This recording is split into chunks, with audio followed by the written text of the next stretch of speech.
eu tiro o chapéu pros treinadores, porque a vida do treinador é muito mais difícil do que do atleta. Eu tenho treinadores amigos, Sim. sim, e é muito mais É muito mais complicado, intensa, né? né? É muito mais intensa, e o jogador tem um contrato de 3, 4 anos, ele fica. Ele não é tido em conta pelo treinador, o treinador não coloca, mas ele fica. Se ele não quer sair, ele fica treinando. Sim. Tenta dar a volta por cima. Agora o treinador perdeu 3, 4 jogos. Hoje existe essa coisa de... Essa cultura, né? Essa cultura enraigada. Mas tu acha que é só aqui no Brasil? Não, eu acho que ela... A gente poderia falar do Brasil, mas hoje no mundo ela está disseminada, né? Essa situação do treinador dar resultado imediato, né? Sim. Por quê? Porque nós estamos num negócio. Futebol virou negócio, né? Eu quando comecei, acho também que te lembra disso, tu nasceste no River. Sim. Tá, pois é, então.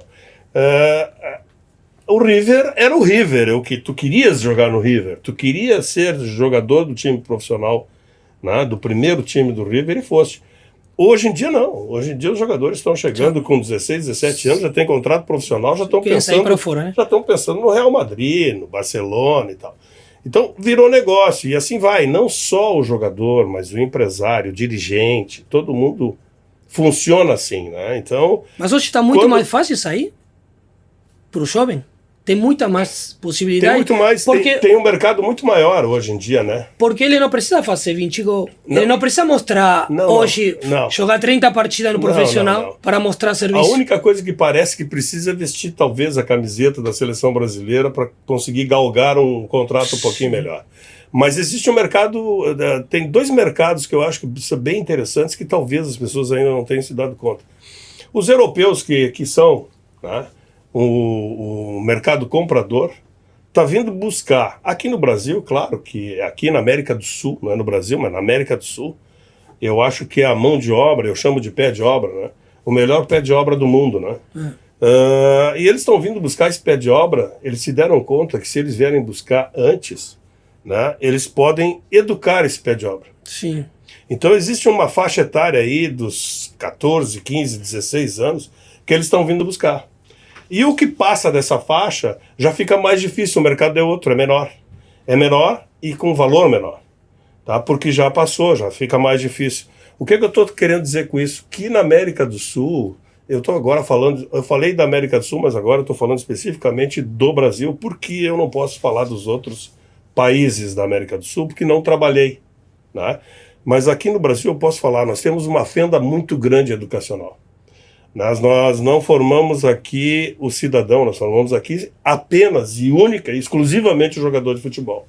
E aí fica uma fenda muito grande, uma fenda educacional, muito grande, né? Um jogador de um momento de 16, 17 anos ganhando... Hoje não se ganha mais o salário, se ganha vários salários. Hoje um jogador da categoria de base está na faixa de um salário bem maior, né?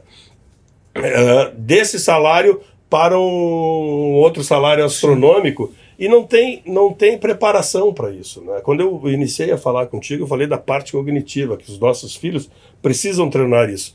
E é isso que, infelizmente, os jogadores do Brasil, estou falando especificamente, não têm. Porque nós temos um gap aí, uma fenda muito grande da formação do jogador para a formação educacional. A família do jogador é o clube. Não pode, né? A mãe e o pai do jogador, o irmão, é o clube. E aí, qual é o limite que vai ter esse jogador depois? Por isso que a gente está vendo algumas barbaridades aí, infelizmente, no futebol brasileiro. Eu acho assim, quando o jovem sai muito cedo, essa é a minha opinião, né? Ele perde a essência, né? Claro. É bom não perder a essência do futebol brasileiro. Basicamente né? Isso que eu tô falando. Que eles querem moldar o cara, eles querem formar o cara lá fora, com 14, 15 anos, que é a idade bem... Na adolescência, da adolescência para aprender. Exato. Não para se divertir, ele já começa a mudar. Sim, e a gente já começa a colocar nas crianças, no adolescente no caso, conhecimento diferente, já de tática, técnica, outras coisas. Exatamente. Me permite, não querendo que tu te atrapalhar na tua ideia, na sequência da tua ideia, E eu estou falando aqui da parte educacional mesmo, da parte familiar, não só a técnica tática. Tu tocaste bem. Não, o mental hoje o mental, exatamente. Hoje o mental é fundamental. Porque falta, não adianta tu inserir a parte tática, técnica, se ele não tem a educação familiar, o limite familiar. Sim. Isso atrapalha o cara. Atrapalha a formação do jogador. Ou não atrapalha agora, vai atrapalhar lá na frente.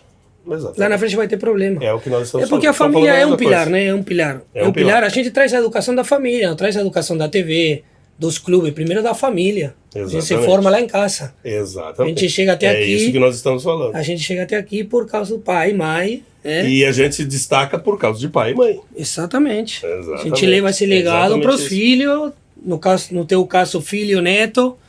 Entendeu? É isso, é exatamente isso. Entrando no assunto dos treinadores, o que tu pensa? Por que tem tanto treinador estrangeiro? Hoje, dos 20, tem 8 estrangeiros. Por que se cogitou para a seleção brasileira treinador estrangeiro também? Sim. Se é bom, se isso não é bom, se está faltando treinador brasileiro? Renovação? Sim. O que tu vê? Qual é o teu olhar sobre... São várias questões, né? Nós temos que ter... Vamos lá, vamos começar pelo início. É bom começar pelo início, né? É redundante, mas é isso mesmo. Eu acho que nós vínhamos tendo, antes da Copa de 2014, já algum questionamento, né, sobre os treinadores, porque existia um status quo aí, de alguns nomes de treinadores, inclusive eu. Tá? E eu dizia antes da Copa do Mundo de 2014 que se o Brasil ganhasse a Copa do Mundo, que era muito difícil, porque tecnicamente o time não estava, ou a seleção brasileira não estava equilibrada, esse status quo se manteria. Se não ganhasse, nós teríamos uma mudança grande no futebol brasileiro. Falei isso publicamente, mas a gente fala. Alguns falam publicamente, alguns colegas meus falam publicamente, as pessoas às vezes escutam. Eu geralmente falo e todo mundo escuta, mas não processa. Eu já falava isso antes. E aí o Brasil perdeu a Copa do Mundo e perdeu da maneira que perdeu, vexatoriamente. E aí, obviamente, se aproveitou para se fazer a mudança, né, que todo mundo achava que ia dar certo. O que aconteceu num primeiro plano? Treinadores jovens. Foram colocados treinadores jovens, ou treinadores que andam, e não é nada contra, né?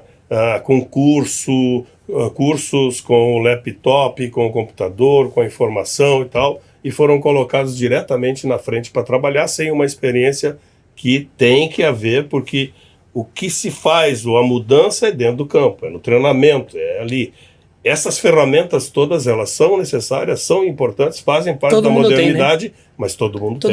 Todo mundo se adapta, né? Todo mundo se adapta a isso. Agora, fazer o jogador treinar de acordo com a tua... O que tu quer. Com a tua...